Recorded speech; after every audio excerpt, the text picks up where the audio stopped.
Baik, tema kita pada hari ini bicara tentang kesalehan dan kasih di dalam pelayanan. Saya tidak akan membahas apa itu kesalehan karena di minggu pertama di Januari itu sudah dibahas, saudara ya.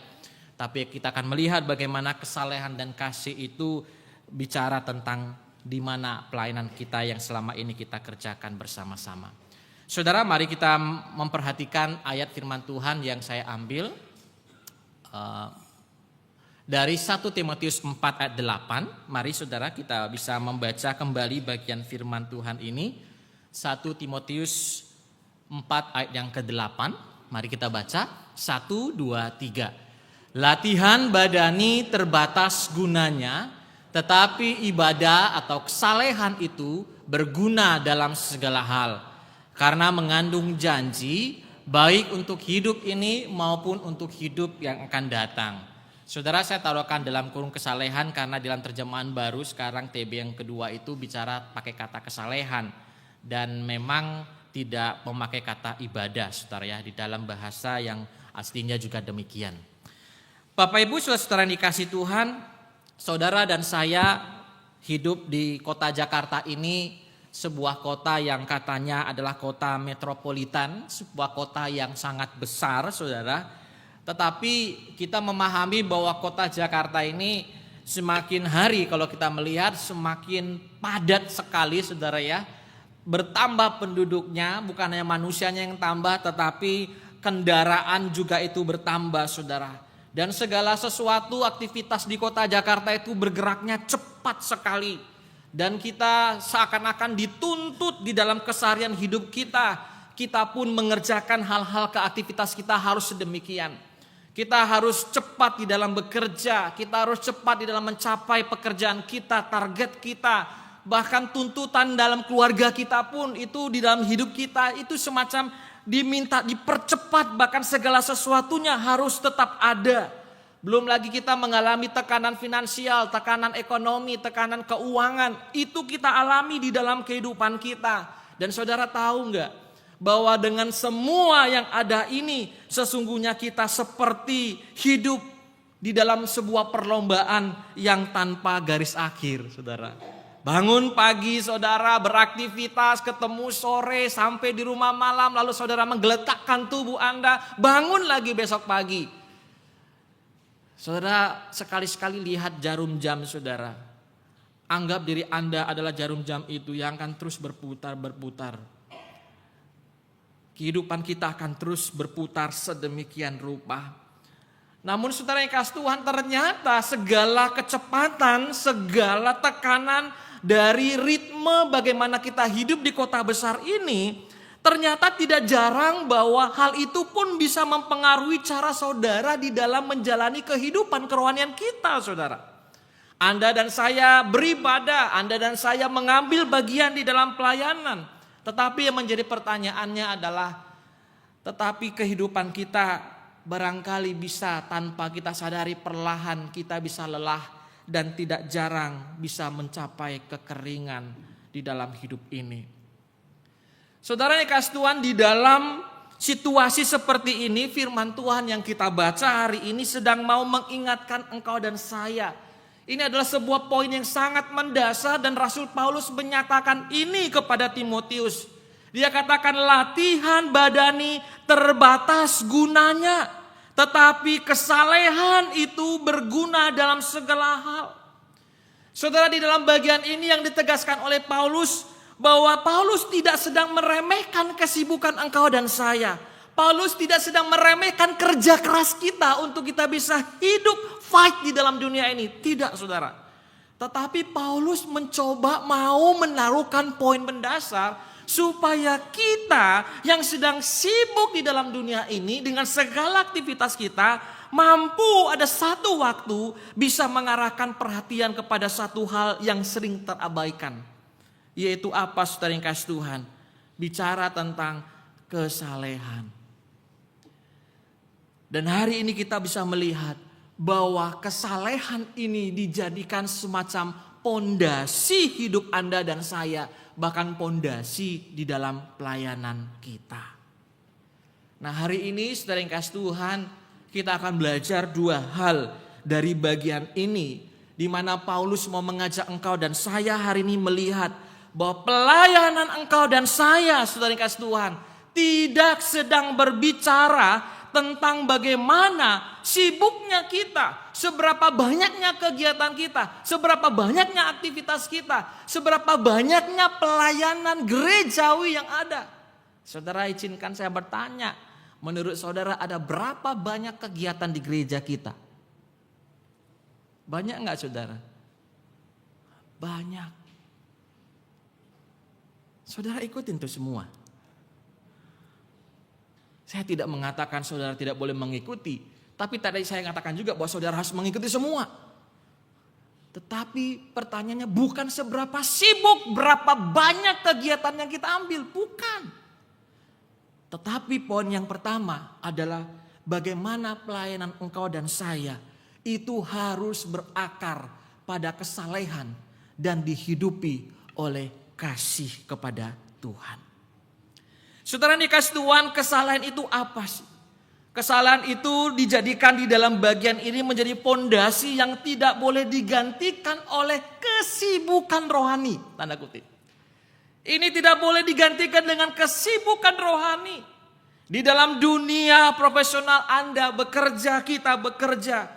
Kita terbiasa saudara kasih Tuhan mengukur yang namanya keberhasilan, menilai keberhasilan itu dari hasil yang terlihat, dari target yang tercapai, dari proyek berapa banyak yang selesai, dari kinerja kita dinilai baik atau kurang baik, betul enggak? Dan tanpa disadari cara pandang ini masuk di dalam pelayanan kita. Kita merasa bahwa pelayanan yang berhasil itu karena banyak kegiatannya. Karena banyak yang berhasil. Karena banyak orang yang mengambil peran di dalam kegiatan itu. Namun hari ini firman Tuhan mau menegaskan kepada kita. Tanpa kesalehan. Tanpa kesalehan. Semua itu akan kehilangan makna rohaninya. Semua itu akan kehilangan makna kerohaninya. Itulah mengapa saudara kesalehan itu berbicara tentang relasi yang hidup dari diri kita kepada Allah. Di tengah-tengah kita mengalami tekanan pekerjaan, di tengah-tengah kita mengalami tuntutan hidup yang begitu semakin berat. Di dalam kondisi itu ketika Yesus bersama-sama dengan muridnya, Yesus bicara di dalam Matius 6 ayat 3. Carilah dahulu kerajaan Allah dan kebenarannya. Saudara, bagian ini ketika Yesus mengucapkan ini bukan ajakan untuk meninggalkan pekerjaan. Ya sudah, Anda gak usah kerja, gak usah kerja keras, gak usah, enggak. Tetapi sebuah undangan bahwa Kristus Yesus mau supaya mereka bisa menempatkan Tuhan sebagai pusat di dalam kehidupan mereka. Karena saya yakin dan percaya saudara, ketika relasi kita dengan Tuhan itu terpelihara, pelayanan tidak akan pernah menjadi beban, tetapi melainkan respon syukur kita kepada Tuhan. Benar gak saudara? Yuk kita baca kalimat ini saudara, seperti dia mau bicara sama engkau dalam dirimu. 1, 2, 3. Ketika relasi dengan Tuhan terpelihara, pelayanan tidak menjadi beban, melainkan respon syukur. Jadi kalau sebaliknya, kalau pelayanan kita kerjakan itu menjadi sungut-sungut, jadi persoalan, jadi ada masalah, saya khawatir saudara, relasi orang itu tidak baik-baik saja dengan Tuhan.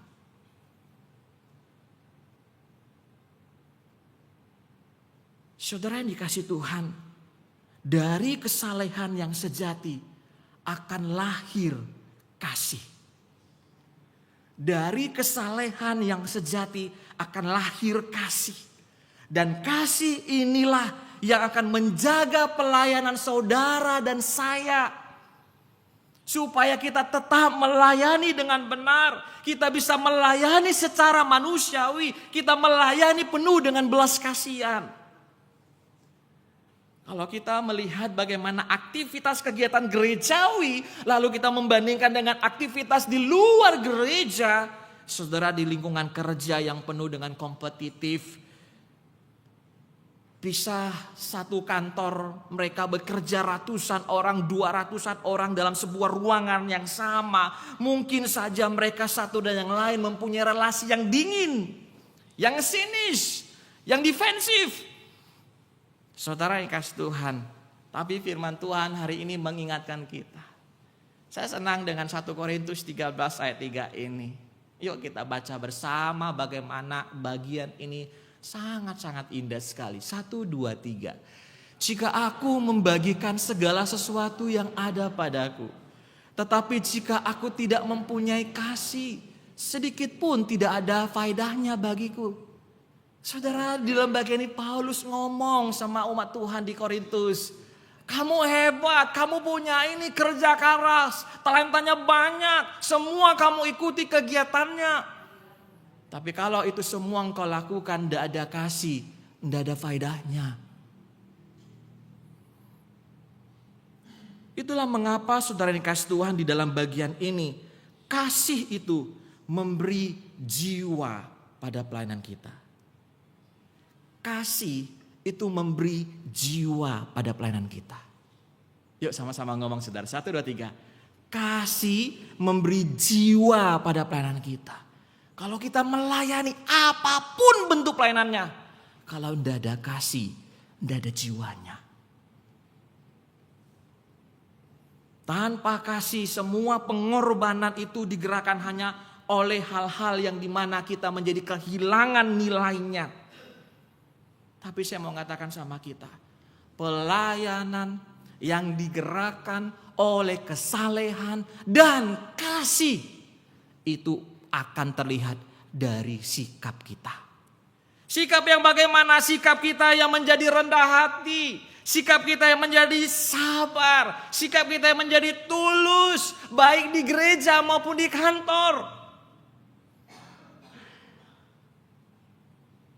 Benar gak saudara? Saudara, hari-hari ini kalau kita melihat di jalanan saudara, bukan saja manusia yang pakai masker. Saudara tahu apa sekarang yang pakai masker? Apa tahu? Plat nomor pakai masker. Tahu kenapa saudara? Karena takut kamera etle. Kalau dia takut tutupin itu berarti dia sadar dia melakukan salah. Betul enggak? Betul enggak saudara? Saya kadang-kadang ketawa sampai mau pingin jahilin orang yang di depan saya ketika di lampu merah begitu. Banyak macam-macam, ada masker, ada selotip lah. Bahkan ada yang dibengkokin platnya lah. Bahkan lebih parah lagi dicopot tuh plat. Seakan-akan motor baru, gimana tahu motor baru padahal itu semua udah usang kayak motor saya. Nggak kelihatan tuh motor baru. Saudara bisa perhatikan. Bukannya di gereja, di luaran kita juga punya hidup yang saleh. Saya khawatir sekali bahwa kita sepertinya menaruhkan sebuah hal yang berbeda. Saudara, kita melayani bukan untuk pencitraan. Supaya dilihat, oh di gereja semua dia ada, semua dia kerjain.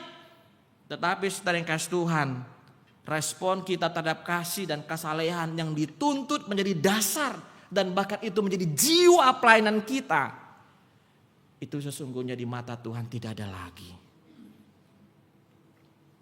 Saudara, sama seperti orang yang kerja secara profesional ya saudara ya, kita yang kerja sering lembur. Siapapun kita mungkin pernah sering lembur. Ketika saya membuat khotbah ini, saya mengilustrasikan, kadang-kadang saya pun bertanya untuk diri saya. Saudara, seperti orang yang kerja lembur saudara. Rajin gak dia kerja? Rajin. Dari luar terlihat produktif banget, betul? Wow, luar biasa. Tetapi di dalam diri orang yang sering menerus lembur, dia lupa bahwa perlahan-lahan tubuhnya rusak. Saudara, demikianlah pelayanan tanpa kesalehan dan kasih. Terlihat aktif, terlihat semuanya aktif, tapi dia rapuh di dalamnya.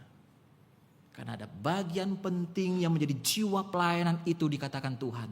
kesalehan dan kasih diabaikan. Ini yang pertama mau dikatakan Paulus. Yang kedua saudara, yaitu bahwa Paulus itu mau ngomong begini saudara. Kalau bicara pelayanan, mari kita melihat bahwa pelayanan itu adalah sebagai perwujudan iman kita dalam seluruh hidup kita. Saudara, ini kasih Tuhan banyak jemaat-jemaat barangkali kalau saya katakan di perkotaan lah barangkali saudara ya. Karena kalau di kampung itu tampaknya masih terlihat orang-orang yang tulus saudara. Saya bukan mengatakan Anda gak tulus, bukan saudara ya. Tapi balik lagi karena saking sibuknya kita banyak tanggung jawab. Kalau kita tidak bersaing kita akan ketinggalan, kita akan ditekan, kita akan mati dan sebagainya saudara. Saudara dikasih Tuhan tantangan terbesar dari seorang Kristen di tengah-tengah kota yang serba hebat cepat ini saudara. Yaitu adanya sebuah pemikiran, adanya pemisahan antara iman dan kehidupan sehari-hari. Ini masalah besar saudara. Ini masalah besar. Saudara, pelayanan yang digerakkan oleh kesalehan dan kasih tidak berhenti hanya di dalam ruangan ibadah ini. Apa yang kita lakukan dari hari Senin sampai hari Sabtu sama pentingnya dengan apa yang saudara dan saya lakukan di hari Minggu. Cara kita bekerja, cara kita membuat sebuah keputusan, cara kita memperlakukan orang lain, cara kita mengelola harta materi kita, itu bagian daripada yang namanya saudara dan saya. Pelayanan kita kepada Tuhan. Saudara-saudara yang dikasih Tuhan, di dalam Alkitab kalau kita mengingat Roma pasal 12 ayat 1. Bahkan dikatakan kalau bicara tentang hidup kita, ibadah kita. Itu hidup kita orang percaya ini adalah ibadah. Jadi apa yang kau lakukan, kerjakan itu semuanya penting. Saudara, mari kita mengingat ketika Paulus menuliskan di dalam Kolose pasal 3 ayat 23. Mari kita baca bersama saudara. 1, 2, 3. Apapun juga yang kamu perbuat, perbuatlah dengan segenap hatimu seperti untuk Tuhan. Saudara, bagian ini berarti bahwa pekerjaan Anda dan saya, cara kita menggunakan waktu, cara kita mengambil sebuah keputusan di dalam kehidupan ini, cara kita mengelola harta materi kita, cara kita mengelola keuangan kita, cara kita melakukan apapun pekerjaan itu dikatakan dalam bagian ini. Itu adalah bagian dari pelayanan. Jadi ketika Anda kerja, ketika Anda di tengah orang lain, mengatur waktu, menata waktu, ketika Anda mengelola keuangan materi saudara, itu adalah bagian dari pelayanan kita kepada Tuhan. Saudara, jadi mari kita memahami pelayanan itu bukan berarti yang ada di gereja jadi usher, jadi liturgos, jadi pelayan di sound system, multimedia. Di luar itu gak pelayanan. Salah kita berpikirnya. Segala hal yang Allah percayakan dan Allah berikan kepada kita untuk kita olah, itu adalah bagian dari pelayanan kita kepada Tuhan. Termasuk saudara yang kasih Tuhan, bagaimana ketika engkau mengelola berkat yang Tuhan percayakan kepadamu. Kalau bicara mengelola berkat yang Tuhan percayakan, di dalam konteks ini kita bisa berbicara tentang bagaimana kita memberi persembahan dan persepuluhan kita kepada Tuhan. Saudara, seringkali kita memahami persembahan dan persepuluhan itu sudah menjadi rutinitas aku di dalam gereja. Kalau aku beribadah pasti ada persembahan. Saudara yang kasih Tuhan, waktu kita mengelola berkat dengan kita menaruhkan ada persembahan, di mana kita mengembalikan bagian Tuhan yang merupakan persepuluhan. Saudara, itu saya mau katakan latihan iman dan latihan kesalehan Anda dan saya. Latihan iman dan latihan kesalehan. Saudara, dalam bagian firman Tuhan mengatakan demikian. Tuhan berkata, muliakanlah Tuhan dengan hartamu dan dengan segala hasil pertamamu dari segala penghasilanmu. Itu kata Tuhan. Hormati, muliakan Tuhan. Saudara-saudara yang kasih Tuhan, justru kalau bisa dikatakan hari-hari ini, akhir-akhir bahkan di tahun-tahun terakhir ini, masih ada orang Kristen yang mempermasalahkan. Bukan bicara persembahannya, tapi bicara tentang persepuluhan. Saudara, kita mengenal sebagai orang percaya, biasanya ini di dalam kelas katekisasi senantiasa diingatkan. Yuk mari kita refreshing sejenak pelajaran kita waktu katekisasi. Saudara, apa sih itu persembahan? Persembahan itu adalah pemberian kita sebagai rasa syukur kita kepada Tuhan. Rasa syukur kita mau menaikkan syukur kepada Tuhan. Jadi pada waktu kita memberi persembahan, apakah itu mengekspresikan iman kita sebagai pribadi yang mau bersyukur sama Tuhan? Mungkin bagian ini tidak menjadi masalah bagi orang anak-anak Kristen di tahun-tahun ini, akhir-akhir ini.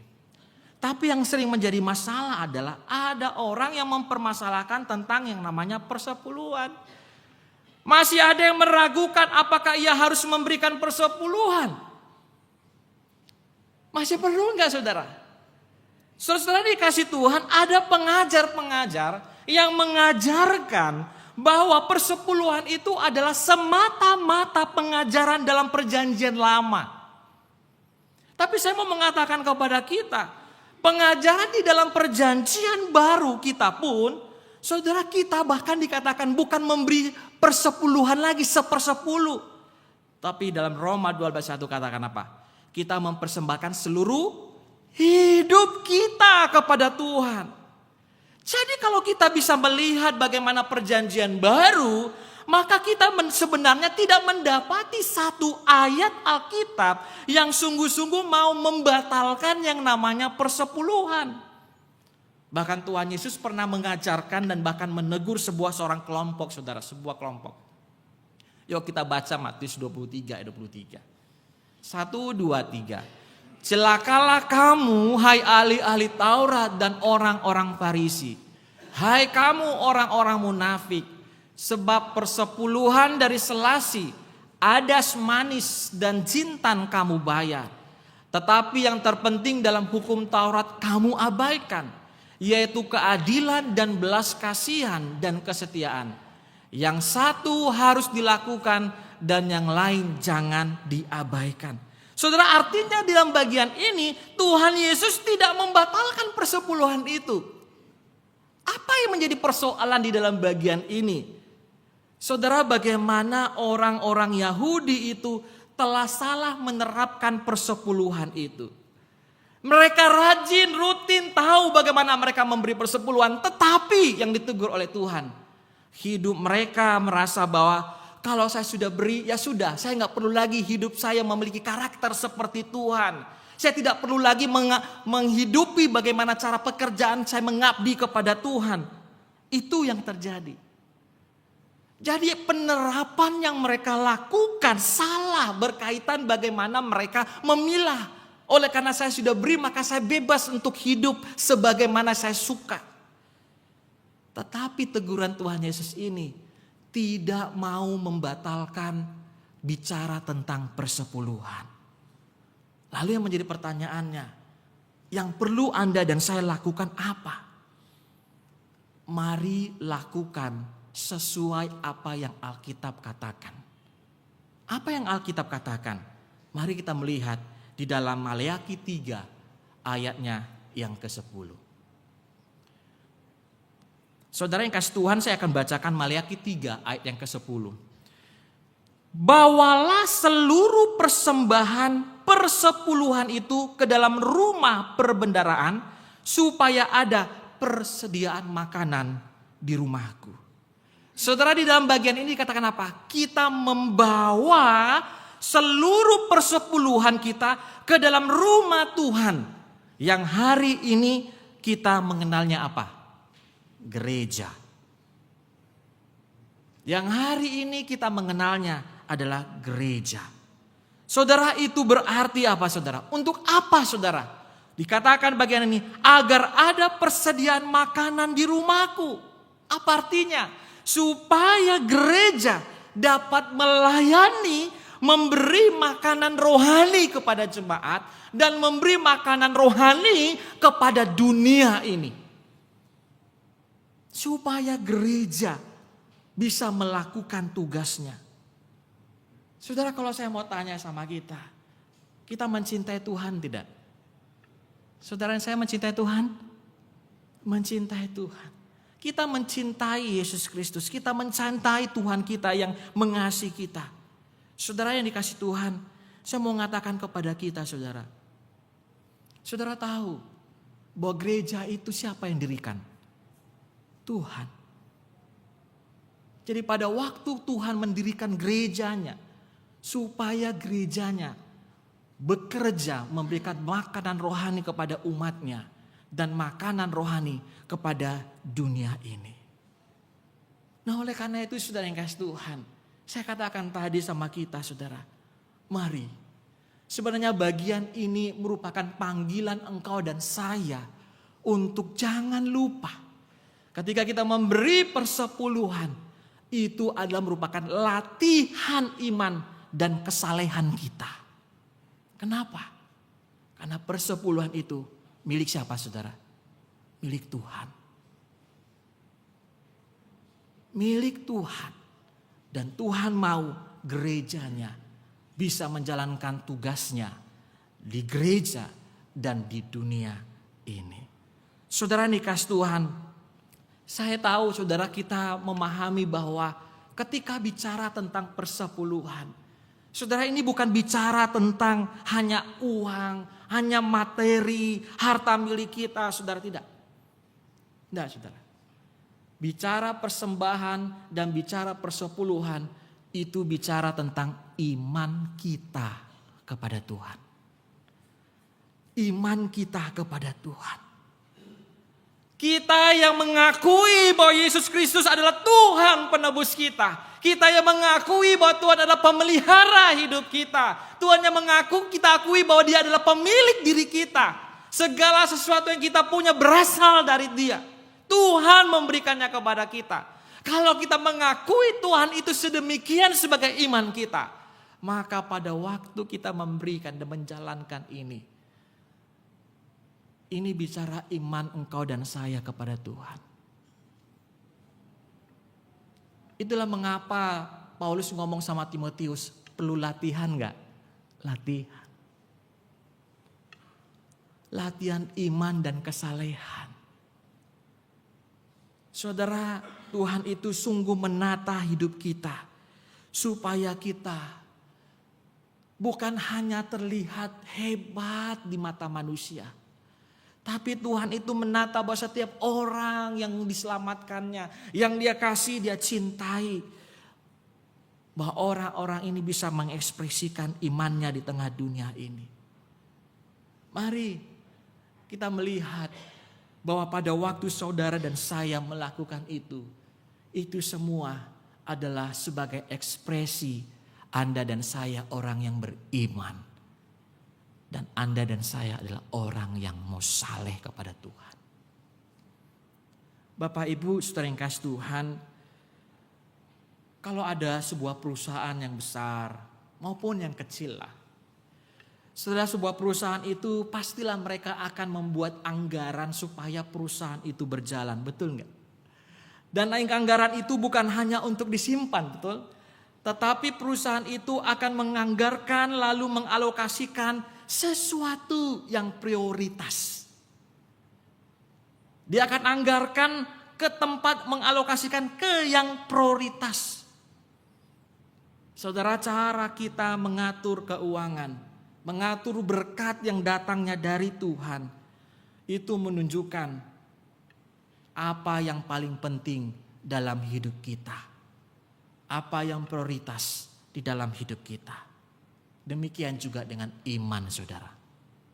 Apa yang kita beri menunjukkan siapa yang kita percayai. Kalau kita tadi mempercayai Kristus penebus kita, pemilik kita, pemelihara kita, sumber berkat kita, penebus pengampun kita, maka biarlah itu terekspresi dalam bentuk hal-hal yang Tuhan beritahukan kepada kita. Saudara, biar kita yang terpanggil sebagai orang-orang yang ditebus Kristus, kita kembalikan yang menjadi milik Tuhan. Perpuluhan, yuk kita baca-baca bersama kalimat ini saudara. 1, 2, 3. Kita terpanggil untuk mengembalikan persepuluhan yang adalah milik Tuhan, agar gereja Tuhan boleh berfungsi, memberikan makanan rohani bagi umatnya dan dunia ini. Biar kiranya Tuhan memberkati kita dan kita bisa mengekspresikan siapa yang kita imani. Amin, kita berdoa.